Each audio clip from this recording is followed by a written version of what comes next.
사도행전 20장 1절에서 38절까지 우리 한 절씩 교독합니다. 소요가 그침에 바울은 제자들을 불러 권한 후에 작별하고 떠나 마게도냐로 가니라.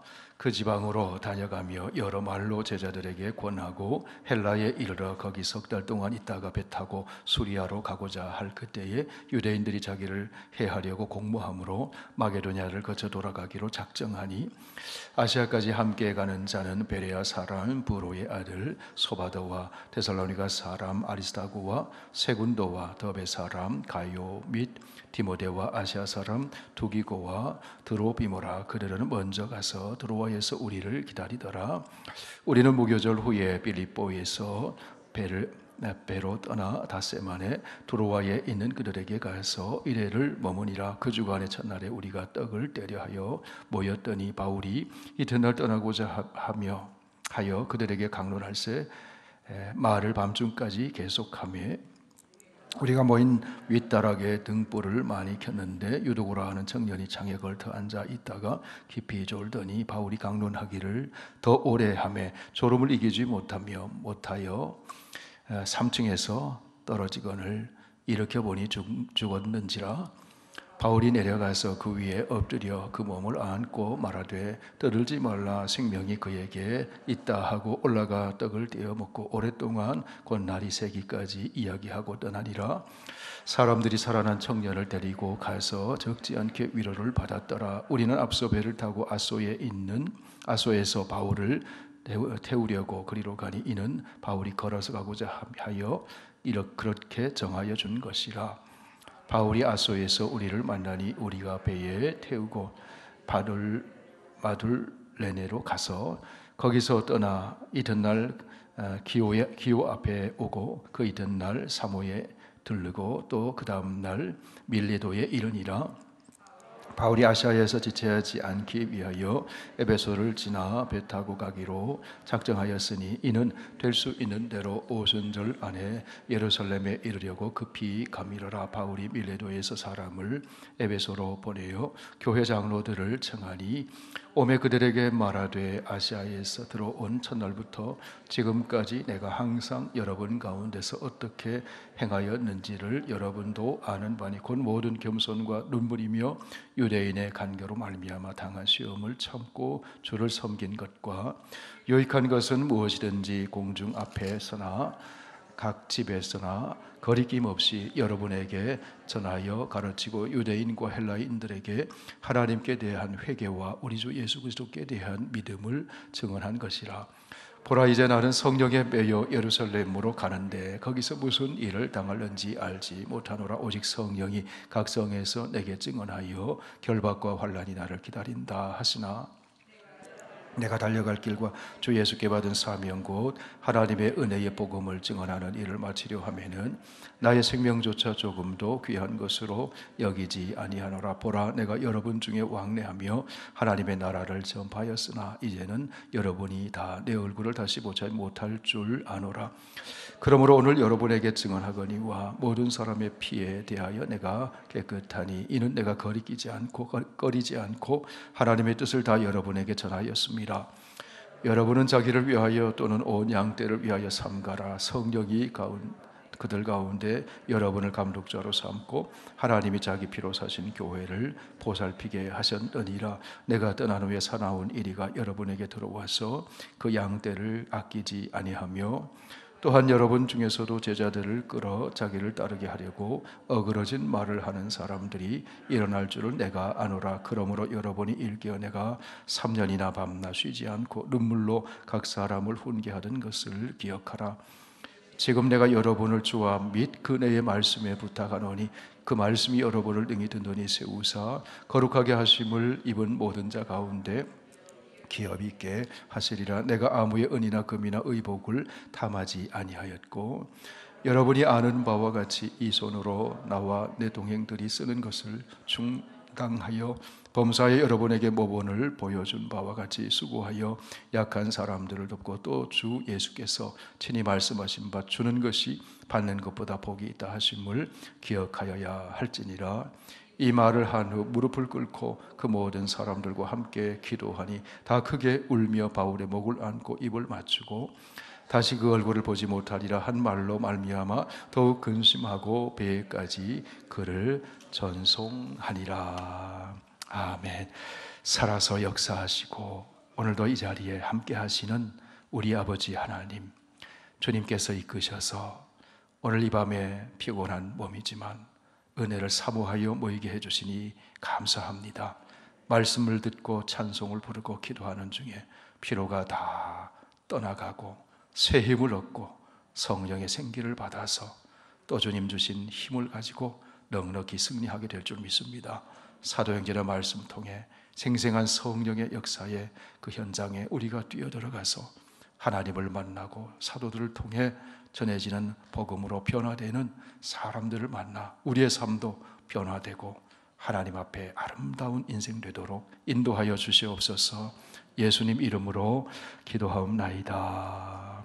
아멘. 여러분, 복음에는 능력이 있습니다. 복음은 예수 그리스도가 구원의 주다 하는 게 복음이죠.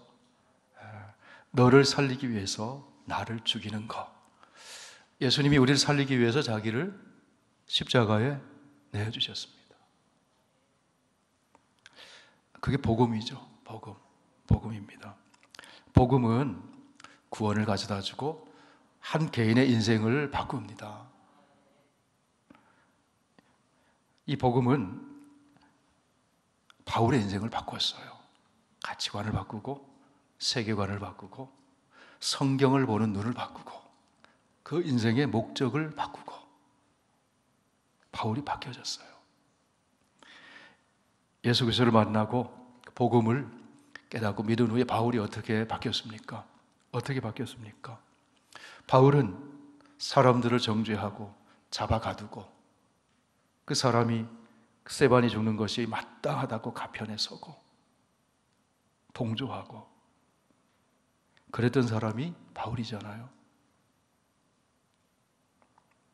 근데 바울이 복음을 믿고 바뀌었어요.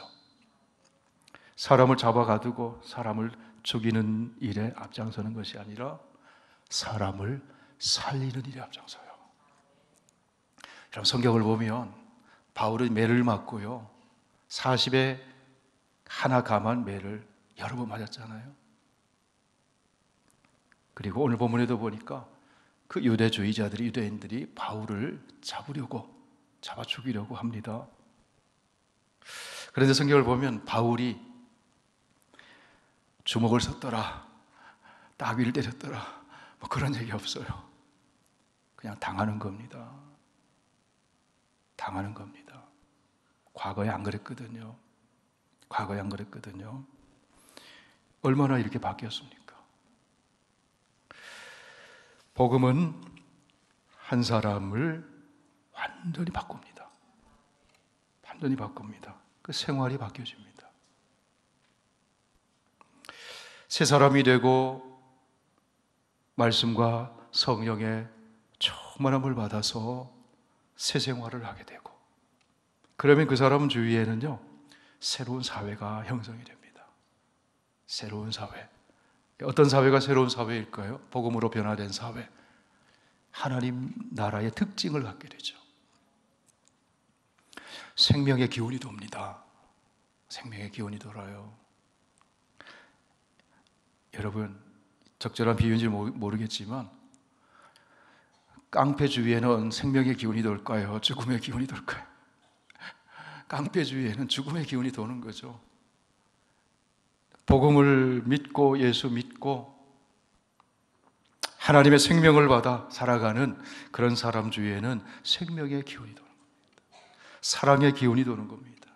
의의 기운이 도는 겁니다. 그게 새 사회죠. 그 새 사회가 새 문화를 만드는 거예요. 새 문화를 만드는 거예요. 하나님 나라의 문화죠. 예수님이 산상수훈에서 보여주신 문화. 그죠?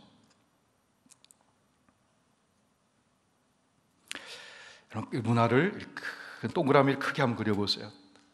마음속으로 동그라미를 한번 크게 그려보세요. 그 큰 동그라미를 문화라고 볼 수 있어요. 이렇게 문화.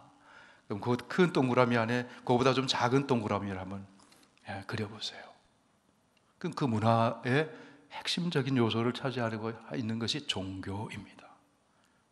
어떤 종교를 가지고 있느냐, 그 종교가 추구하는 가치가 무엇인지, 그 종교 문화, 종교 그 안에 또 그보다 좀 작은 동그라미를 한번 그려보세요. 잘 그려지고 있습니까? 그 안에 세계관이 있는 거예요. 그 안에 가치관이 또 있는 거예요.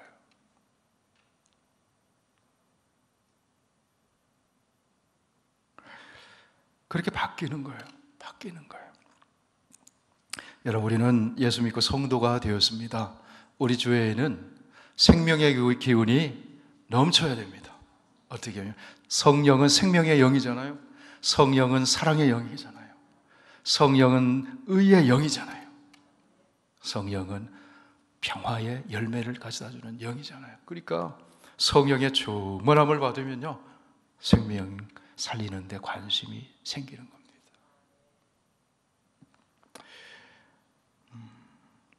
오늘 바울의 사역을 보면, 에베소의 사역에 보면은요, 그 우상의 그 아데미 신상을, 그 신상을 만들어 가지고 파는 사람들이 있었어요. 그걸로 생계를 유지하고 자기 경제적인 이득을 취하는 사람들이 있었습니다. 그런데 복음이 전해지면서 그 이익에 훼손을 당하니까 공격을 하는 거죠. 공격을 하는 거죠. 또 어떤 사람들은 점을 치고 그 주술책에 사람들이 매이게 하고, 또 자기도 매일 뿐만 아니라 사람들을 매이게 해서 그걸로 이득을 취하는 사람도 있었어요, 에베소에.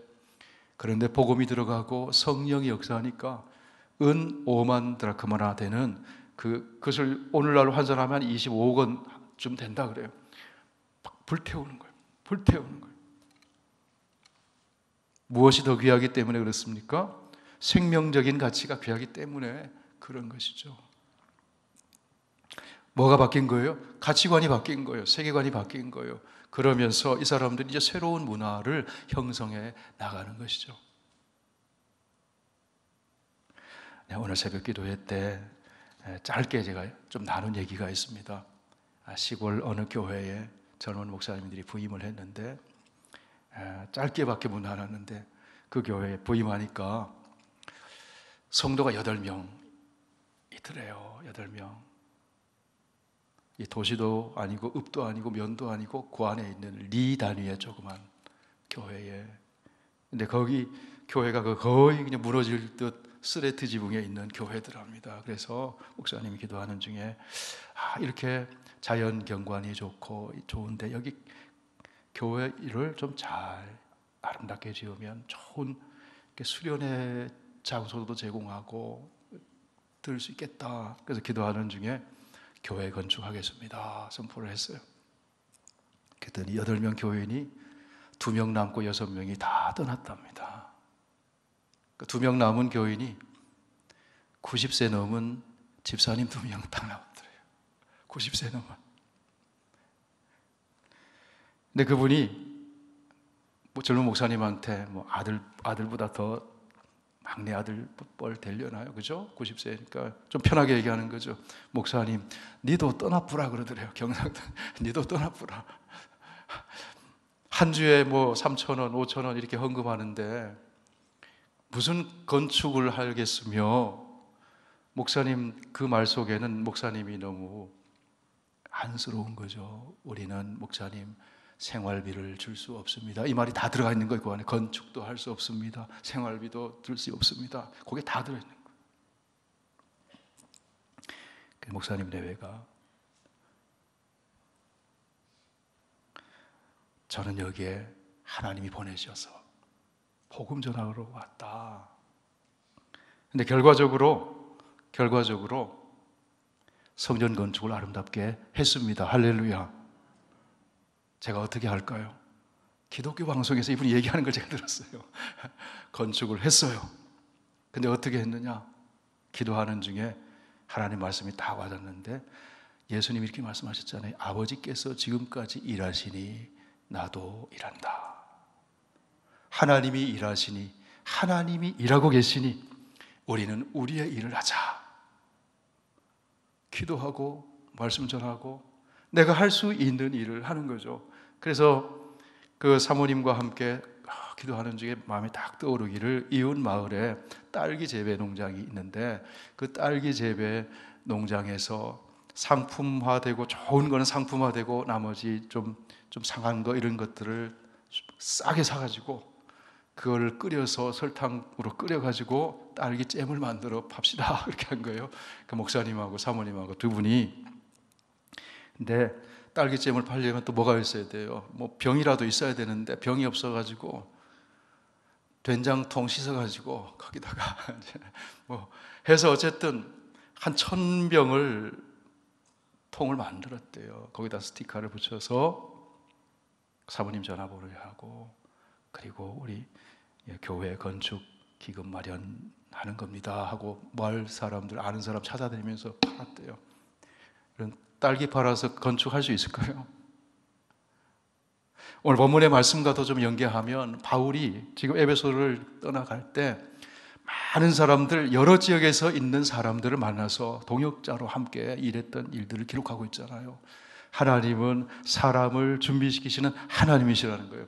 뭘 하면, 하나님을 기쁘시게 하는 일을 하면 하나님은 하나님의 일을 하신다는 거죠. 하나님은 하나님의 일을 하신다.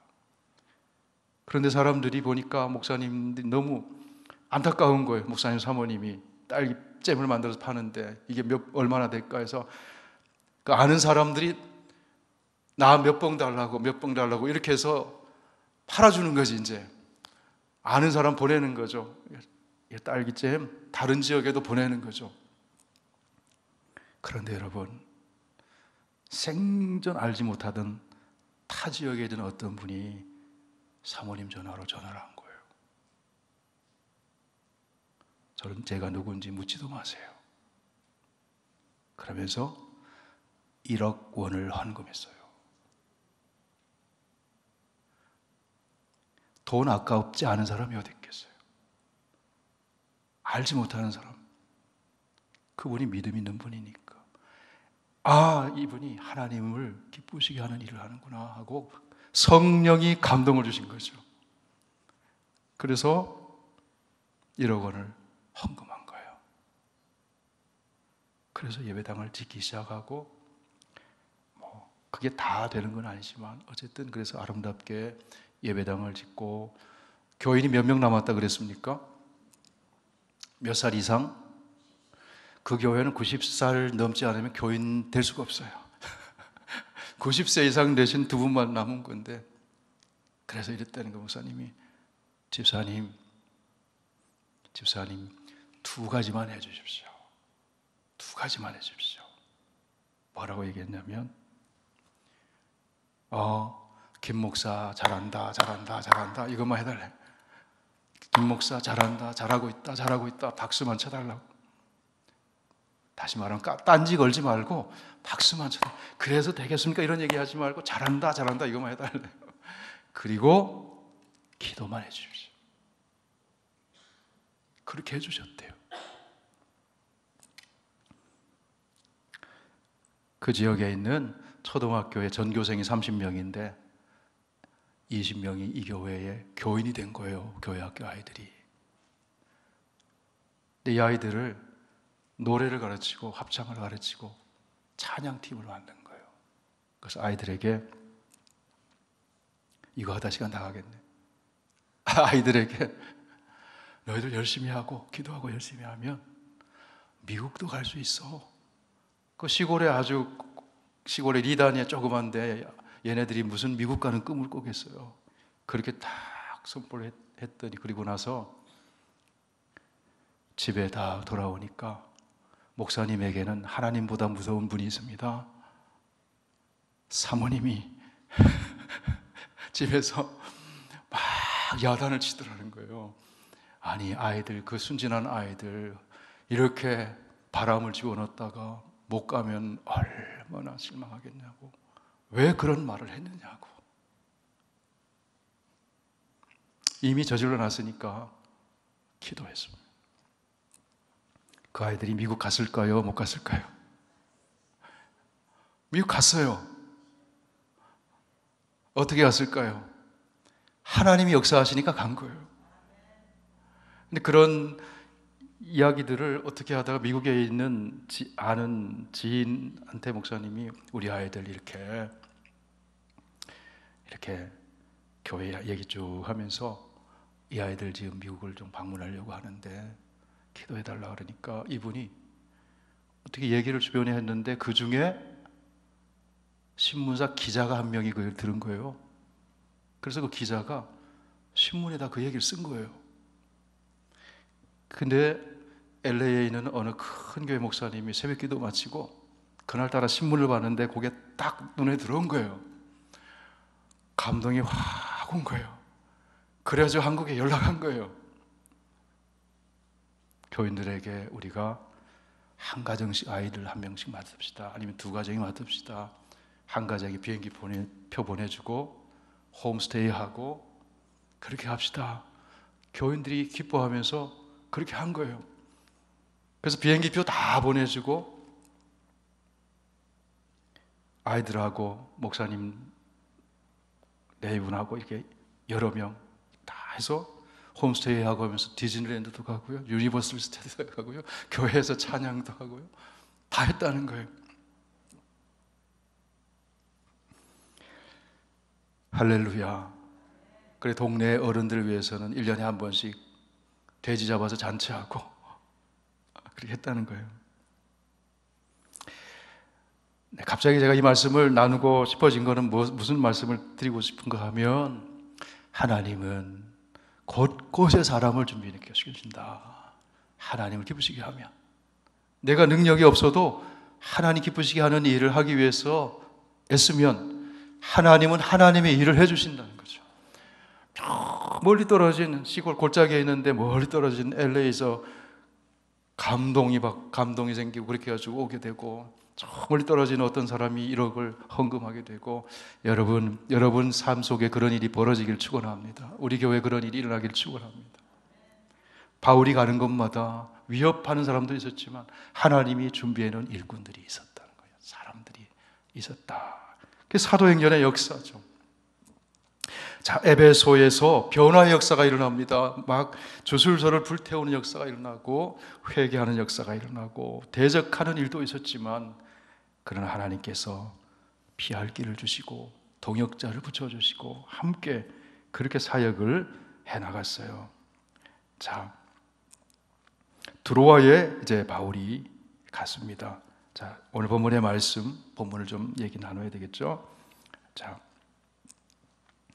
20장 6절에서부터 12절까지 우리 함께 읽습니다. 시작. 우리는 무교절 후에 빌립보에서 배로 떠나 닷새만에 드로아에 있는 그들에게 가서 이래를 머무니라. 그 주간의 첫날에 우리가 떡을 떼려 하여 모였더니 바울이 이튿날 떠나고자 하여 그들에게 강론할새 말을 밤중까지 계속하며 우리가 모인 윗다락에 등불을 많이 켰는데 유두고라 하는 청년이 창에 걸터 앉아 있다가 깊이 졸더니 바울이 강론하기를 더 오래 하매 졸음을 이기지 못하여 3층에서 떨어지거늘 일으켜 보니 죽었는지라. 바울이 내려가서 그 위에 엎드려 그 몸을 안고 말하되 떠들지 말라, 생명이 그에게 있다 하고 올라가 떡을 떼어 먹고 오랫동안 곧 날이 새기까지 이야기하고 떠나니라. 사람들이 살아난 청년을 데리고 가서 적지 않게 위로를 받았더라. 적지 않게 위로를 받았더라. 자, 바울이 드로아에 갔습니다.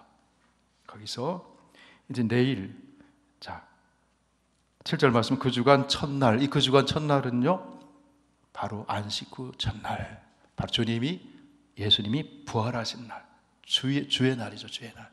그 첫날 떡을 떼려 하고 모였다. 그리고 이튿날 떠나려고 하자. 떠나고자 하려 그들이 강론할새 말을 언제까지요? 밤중까지. 근데 모인 무리가 윗다랑에 등불을 많이 켰다. 초대 교회 당시에 이 가정교회, 가정에서 모였잖아요. 가정에서. 이런 예배당이 없으니까 가정에서 모였는데 그 형태가 어떻게 되냐면 보통 좀 큰 장소에서 모이게 되죠. 이렇게 모이게 되는데 1층에는 작업장 형태로 있어요. 그리고 2층, 3층은 주거 형태로 그런 구조로 되어 있는 좀 큰 집에서 모이는 거죠. 요즘으로 말하면 주상 복합 아파트 같은 데죠. 거기서 이제 모이는 거예요. 윗다락에서 이렇게 위에서 이제 모였는데 유두고라는 청년이 창에 걸쳐 앉아 있다가 졸았어요. 사람들이 모이는데 비좁으니까 이제 창에도 이제 걸터 앉고 그랬던 것 같아요. 그런데 여기서 우리가 주목할 것은 이들이 일을 하고 피곤한 몸을 이끌고 그리고 또 말씀을 듣고 그런 어떤 사모하는 열정이 있다는 겁니다. 열정이 있다는 거예요. 밤이 늦도록 피곤하지만 말씀을 듣는 거죠. 걸터 앉았다가 유두고가 어떻게 됐습니까? 졸음을 이기지 못하여 3층에서 떨어졌습니다. 죽었습니다. 이 밤에 여러분 졸리신 분은 조십시오. 그런데 떨어져도 안 죽습니다. 여기는 여기선 졸다가 이렇게 쿡 떨어져도 뭐 안 죽잖아요, 그죠? 근데 당시에는 3층에서 걸터 앉아갖고 비좁으니까 거기서 이렇게 졸다가 떨어져 죽었다는 거죠. 여기선 졸지만 3층에 걸쳐 앉았다가 졸지 마십시오. 유두고가 걸터 앉아서 말씀 듣다가 졸음을 이기지 못하고 떨어졌어요. 그런데 이 얼마나 시험거리입니까? 어려움이 얼마나 큰 시험거리입니까? 근데 시험거리를 하나님은 도리어 큰 은혜의 현장으로 바꿔주셨어요.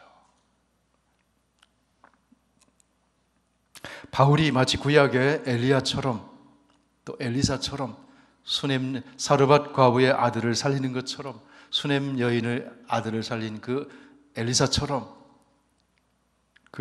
엎드려가지고 어떻게 합니까? 10절 말씀 보세요. 10절 시작.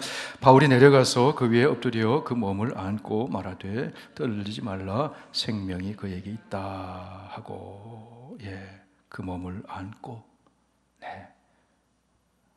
사람들이 보니까 죽었어요. 그런데 바울을 통해 하나님이 살리신 거죠. 사실 하나님이 살리신 거죠. 자, 11절 말씀 시작. 올라가 떡을 먹고 오랫동안 곧 날이 새기까지 이야기하고 떠났다. 이런 성도들이 모여서 밤이 새도록 일하고 싶어지고 얘기하고 싶어지고 말하고 싶어지고 교제하고 싶어지고 그런 모임이 되면 얼마나 좋습니까? 그죠? 그리고 그 청년으로 살아난 청년으로 인해서 위로를 받았다. 그리고 이제 바울이 이제 에베소를 떠나면서 그 에베소 성도들 리더십들과 작별하는 장면을 오늘 보여줍니다. 그러면서 이 바울의 모습 속에 참 예수님을 닮은 모습을 볼 수가 있고 참 도전이 되는 것을 봅니다. 자, 우리 17절 이하의 말씀을 좀 함께 보시겠습니다. 17절부터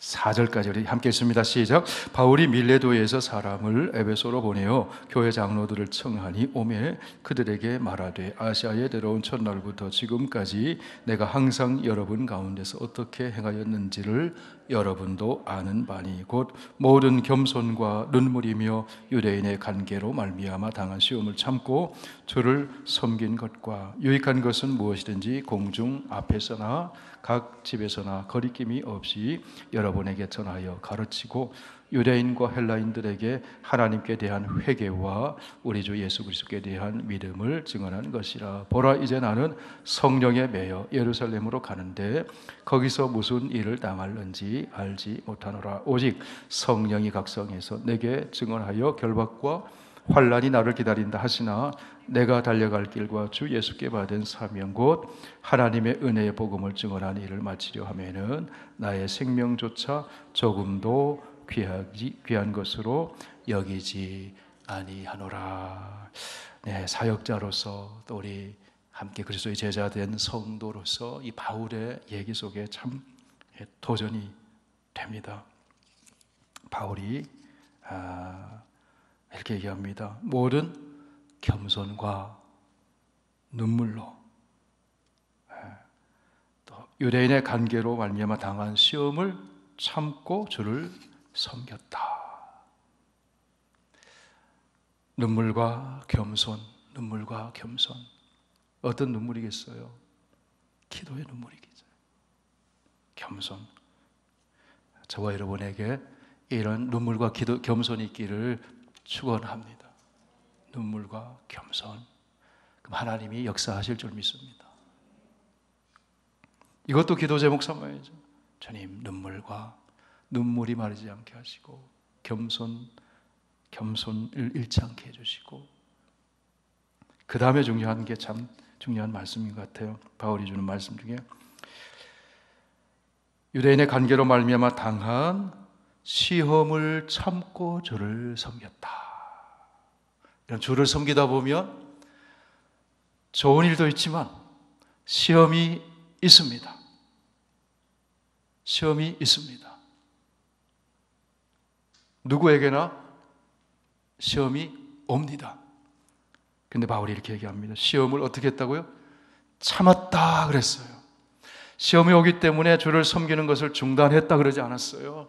시험이 왔지만 시험을 참고 주를 계속해서 섬겼다. 여러분, 주를 섬기다가 시험이 올 때 잘 참으실 수 있기를 바랍니다. 성령의 도우심 가운데, 기도하는 가운데 시험을 잘 참고 시험을 잘 넘어가면서 계속해서 주를 섬기는 저와 여러분 되기를 축원합니다. 우리 고린도전서 10장 13절 말씀 한번 보실까요? 고린도전서 10장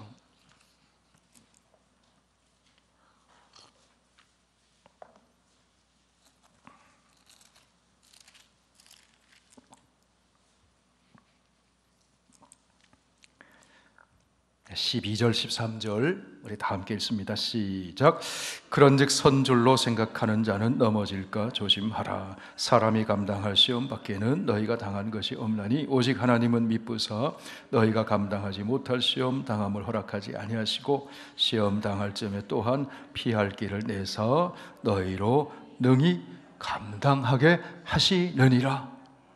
감당하지 못할 시험은 없습니다. 근데 내 힘으로 감당하는 것이 아니라 주님 주시는 힘으로 감당하는 거예요. 주님이 넘어가게 하시고 주님이 피할 길도 주시고, 그러므로 우리는 날마다 주님께 맡기고, 지금까지 하나님이 일하시니 나는 내 몫에 일하는 거죠. 내 자리에서 일하는 겁니다. 그럼 하나님이 역사하십니다. 자, 20절 말씀 다시 한번 보실까요? 오늘 사도행전 말씀 20장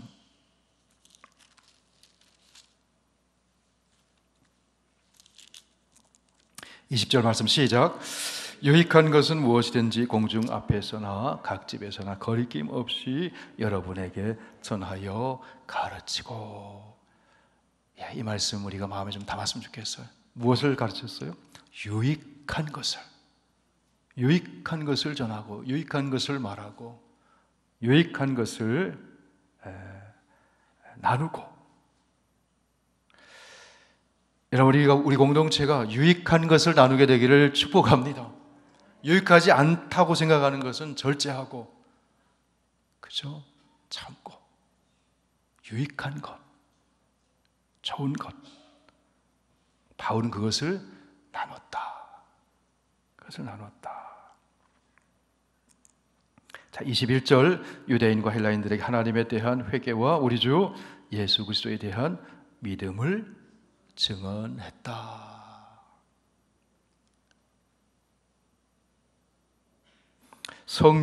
나는 성령에 매여 예루살렘에 간다. 무슨 일 당할지 모르지만, 저를 따라 한번 고백해 보실까요? 무슨 일 당할지 모르지만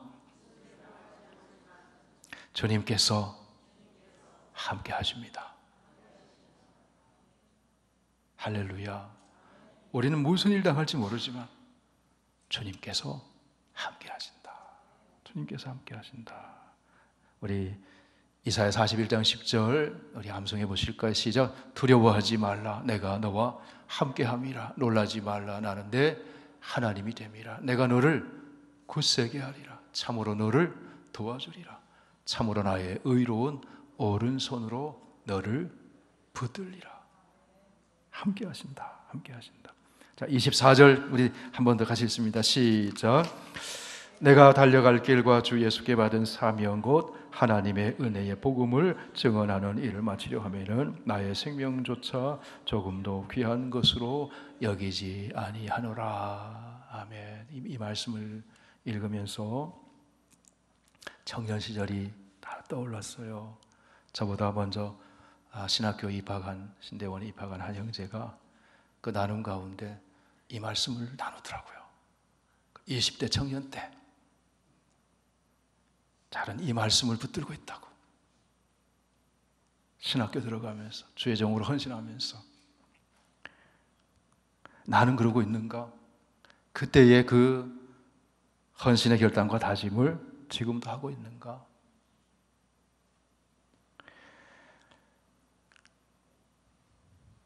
우리의 존재 이유, 주의 종의 존재 이유, 그리스도인의 존재 이유, 복음을 위해서 존재하는 거잖아요. 주님이 나에게 생명을 주셨어요. 나의 생명은 주님의 것이잖아요. 주님의 것이잖아요. 이 말씀처럼 살게 되기를 소원합니다. 다시 한번 읽습니다. 시작. 내가 달려갈 길과 주 예수께 받은 사명 곧 하나님의 은혜의 복음을 증언하는 일을 마치려 하면은 나의 생명조차 조금도 귀한 것으로 여기지 아니하노라.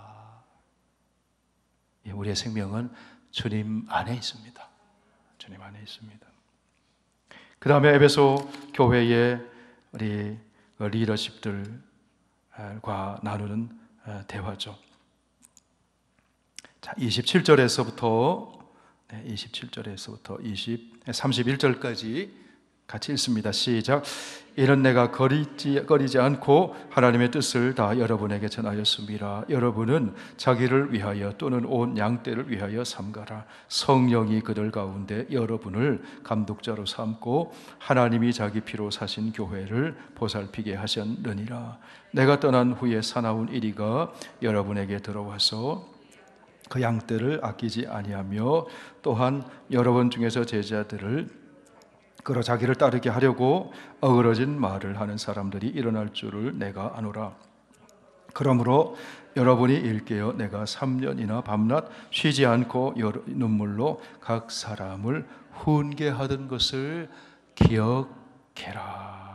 여러분, 교회는 사나운 이리가 언제든지 양을 해치려고 할 수 있다는 사실을, 경각심을 놓치면 안 돼요. 놓치면 안 돼요. 말씀과 기도로 깨어서 교회를 지켜야 됩니다. 여러분, 교회를 지키십시오. 교회를 지켜야 되는 거예요. 교회를 통해서 복음이 전해지고, 교회를 통해서 하나님 나라가 확장되어 가고, 교회를 통해서 생명을 살릴 수 있고, 교회를 통해서 이 땅에 생명적인 역사를 펼쳐나갈 수 있고, 그 교회를 우리 주님께서 핏값으로 사셨어요. 우리 선교교회를 핏값으로 사셨어요. 교회를 지켜야 됩니다. 교회는 주님의 몸이잖아요. 주님이 머리시잖아요. 우리가 지체잖아요. 교회를 지키는 것, 교회를 사랑하는 것은 우리 예수님을 사랑하는 겁니다. 주님의 몸이기 때문에. 아까 그 젊은 목사님 얘기했잖아요. 90세 넘은 집사님들이 목사님 니도 떠나보라. 6명 다 떠나버려서 교회 안 지키고. 그렇잖아요. 여러분 생각해 보세요. 조금만 믿음이 있으면 그분들에게 건축헌금 하라 그랬습니까? 할 수 없으면 할 수 있는 게 있잖아요. 기도할 수 있잖아요. 기도하면 되잖아요. 근데 왜 떠납니까? 기도하면 되죠.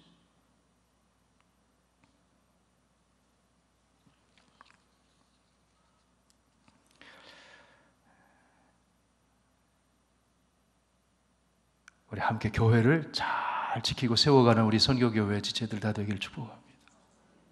그럼 하나님이 역사하시는 겁니다. 사나운 이리가 양을 해칠 수 있다.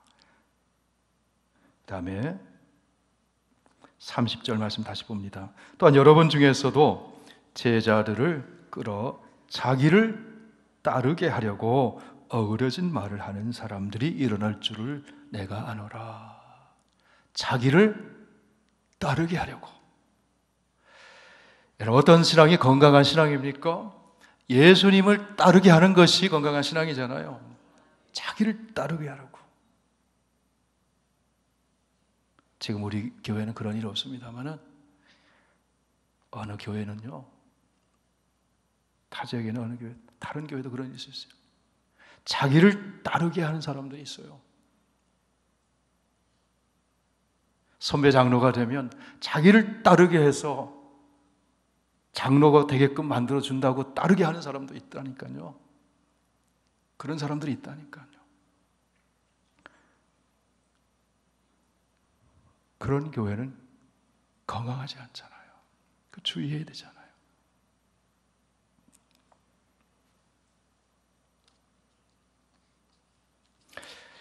주님을 따르게 하는 것이 안전한 겁니다.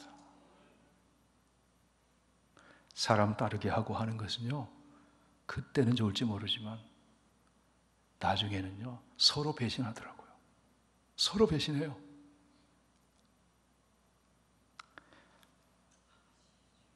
바울이 에베소를 떠나면서 사나운 이리를 조심해라.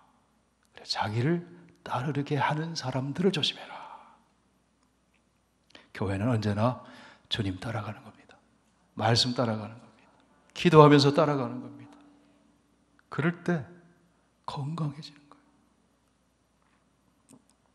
그러면서 바울은 걱정된 마음이 있었지만 마음이 놓이는 것이 있었어요. 한편으로 32절 말씀입니다. 시작.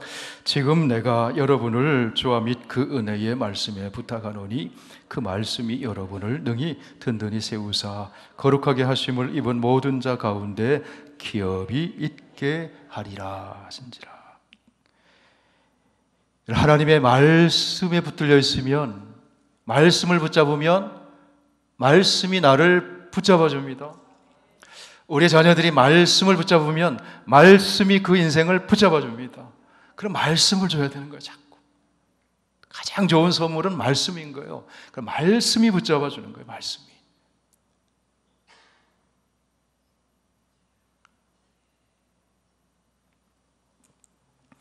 요한복음 6장 63절을 한번 찾아보실까요? 요한복음 6장 63절.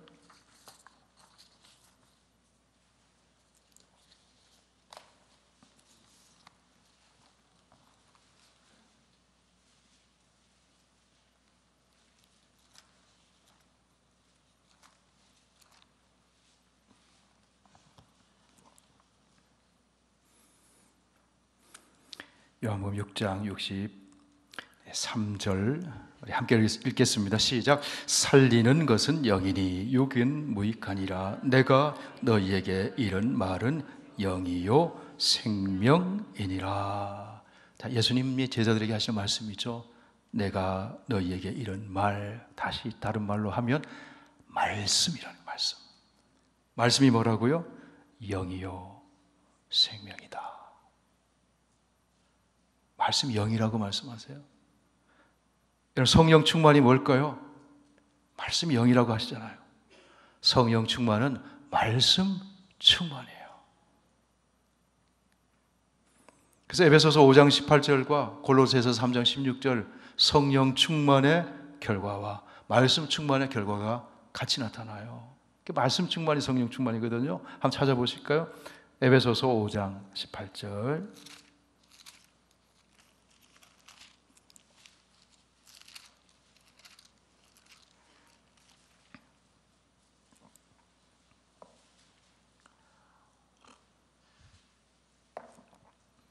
네, 18절 우리 함께 읽으실까요? 시작. 술 취하지 말라. 이는 방탕한 것이니 오직 성령으로 충만함을 받으라. 시와 찬송과 신령한 노래들로 서로 화답하며 너희의 마음으로 주께 노래하며 찬송하며 범사의 우리 주 예수 그리스도의 이름으로 항상 아버지 하나님께 감사하며 그리스도를 경외함으로 피차 복종하라. 골로새서 3장 16절 한번 보실까요?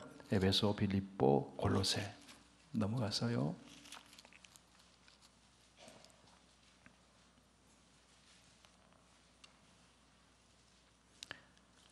16절에서 17절, 골로새 3장 16절 17절 시작. 그리스도의 말씀이 너희 속에 풍성하게 거하여 모든 지혜로 피차 가르치며 권면하고 시와 찬송과 신령한 노래를 부르며 감사하는 마음으로 하나님을 찬양하고 또 무엇을 하든지 말이나 일이나 다 예수의 이름으로 하고 그를 힘입어 하나님 아버지께 감사하라. 예, 말씀이 풍성히 거하는 게 뭐예요? 말씀이 충만한 거죠. 말씀이 충만하면 성령이 충만해져요. 성령이 충만하게 두 가지. 말씀 충만, 말씀을 읽고 말씀을 붙들고 말씀 따라가면 성령 충만해져요. 또 하나는 기도를 통해서 성령이 우리에게 임하는 거예요. 그러니까 말씀, 우리의 신앙생활은 아주 단순한 겁니다. 말씀과 기도를 통해 성령 충만함을 받으면 감사함이 넘치게 되고 시험을 물리치게 되고 악한 일을 분별하게 되고 교회를 지키게 되고 그 시험을 이기면서 주님을 섬기게 되고. 그래서 예배의 시간에 우리 모임 가운데 늘 점검하는 것은 말씀 충만, 기도. 그것이 점검되고 그것이 좀 떨어졌다가도 다시 회복되고 하면 그러면 우리의 삶이 성령 충만해지고 풍성해지는 겁니다. 할렐루야. 자, 오늘 말씀을 정리합니다. 여러분, 예수 믿으면, 복음을 믿으면 인생이 바뀝니다. 세계관이 바뀝니다. 가치관이 바뀝니다. 여러분, 1억 원이 안 아까운 사람이 어디 있어요? 근데 더 1억 원을 쓰는데 정말 가치 있는 데 쓰기잖아요. 가치관이 바뀌니까. 그렇죠? 마찬가지. 그리고 문화가 바뀌어지는 거예요. 문화가. 자, 우리 선교교회 또 우리 가정, 우리 교회의 문화가 하나님 나라의 문화로 자꾸 바뀌어져 나가야 돼요. 자, 저 따라 한번 해보세요. 죄송합니다. 우리 교회는 서로 감사합시다. 믿음의 말을 합시다. 서로 기도합시다. 서로 사랑합시다. 그런 공동체가 되리라 믿고 기도하고 함께 노력하는 우리 모두가 다 되기를 축원합니다. 우리 찬송